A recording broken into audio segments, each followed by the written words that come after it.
I'm not a horror person. It's very difficult to scare me. However, when I heard a lot of good things about this movie, people saying it's the scariest movie ever, and hearing similar sentiments from my friends, I decided to give it a watch. I was expecting a scarring horror experience, and that's not what I got. Obsession didn't scare me. What it did, though, it made me uncomfortable. And it is easily the most uncomfortable theater experience of my life. Obsession is a supernatural horror film released in 2026, written and directed by YouTuber turned film director Curry Baker, or Curry Barker. The movie follows a nervous, anxious dude named Bear making a wish on his crush and following his story as said wish leads to a terrifying outcome. Now, I just want to start off, for me personally, the story wasn't groundbreaking or anything crazy, but the execution of the be careful what you wish for trope, I think was executed very well. I love how Bear is essentially just a nice guy. I saw a comment which described him perfectly that said, "He seems like the type of dude who thinks he deserves to be with the girl just because he likes her," which honestly is spot on. I didn't really like him since the start, how literally the opening monologue states how he thinks of her all the time, as well as stalking her social media. Just, it's just objectively weird. It's almost as if he's obsessed with her. Also, why would you dispose of your cat in a garbage bag?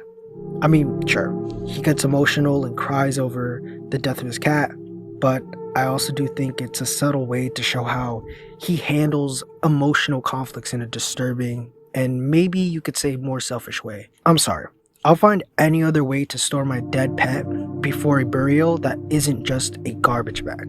I feel like that's just a bit too disrespectful in my opinion. Also, the way he just makes the wish, it's just very weird. Although you could argue that it was a spur of the moment and he didn't really think much of it or expect it to actually have an effect because, why would you think that doing it would give you the actual wish?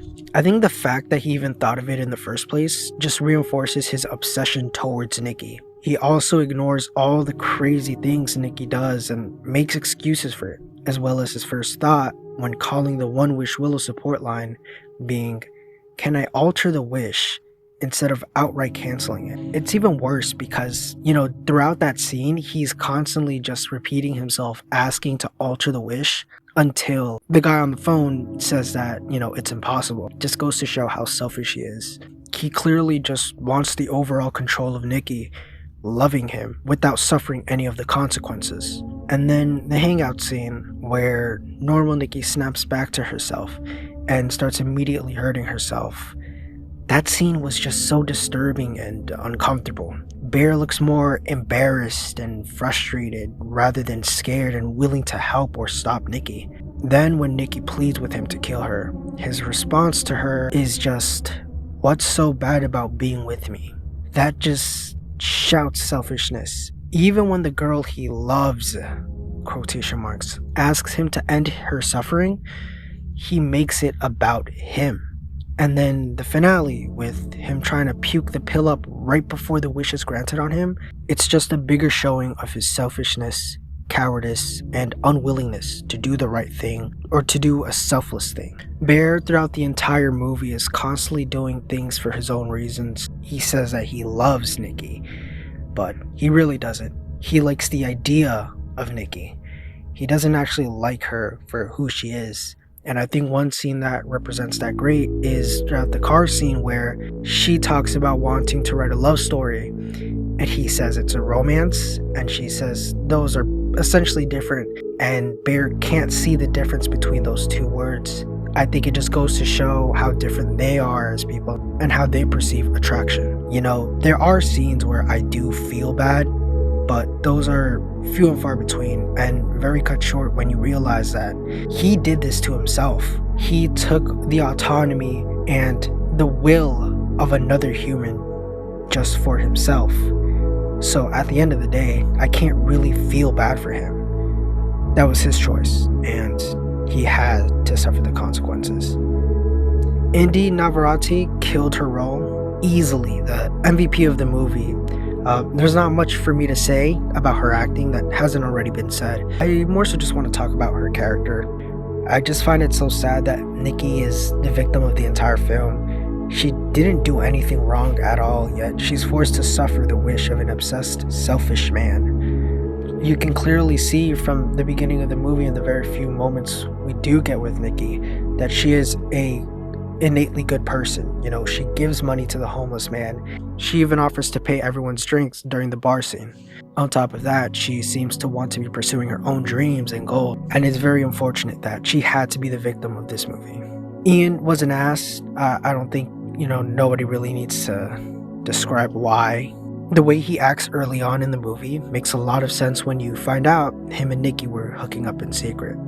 It's just very disgusting the way he tells Bear to not, be himself, and you gotta tease her and all this, and essentially just trying to sabotage him. I think he even tries to sabotage Bear, like right at the end of the movie when he wishes for the $1 billion. He doesn't really take him seriously and seems to just completely ignore what's going on with Nikki and Bear. So I think they did well with him too. Sarah was also a nice person trying to help Bear out and ends up dead because of him and his wish. I really did like Sarah, even though we didn't get much of her throughout the movie, but she does seem to genuinely care about Bear and wanting to help him out, and it really does suck that she ends up dead because of Bear's choices. I also like the touch that she likes Bear, but he doesn't like her up until the scene in the car.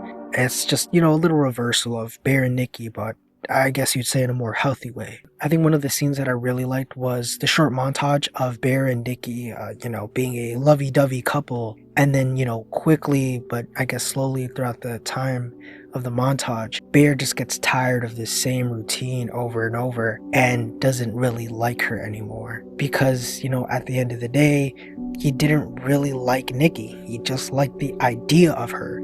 The hangout scene in its entirety is, I think, my favorite scene in the entire movie. It somehow manages to make a scene where everybody's just kind of chilling. There's like a whole group and room of people talking and having fun, and make that so uncomfortable and just disgusting in a way. With Nikki's whole poem of Hansel and Gretel, or referring back to the fact that Nikki saw Bear as a brother, it's just all really disgusting and unsettling. The car scene with Bear and Sarah, that one was more heartbreaking for me and more so just sad. Like when, that happened to Sarah, it was just heartbreaking. It was so sad because she really did not deserve it. But yeah, that entire scene was really well done. It's just a very sad scene. The last part of the movie was just overall peak.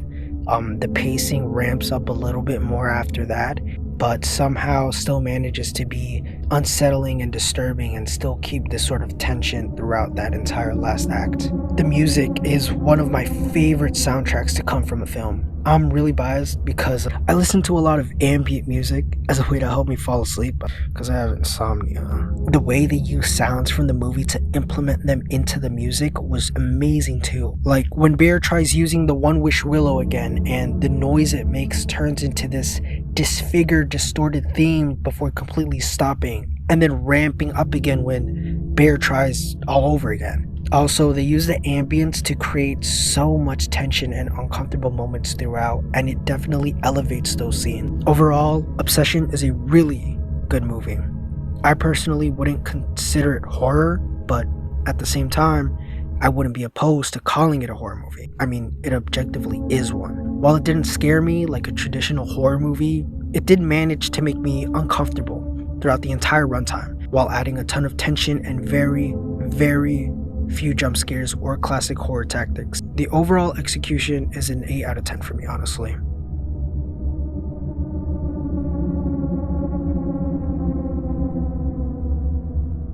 I just want to say too, I'm glad I didn't start eating until 6 minutes into the movie, and I'm also glad that I finished what I was eating before the final acts of the film.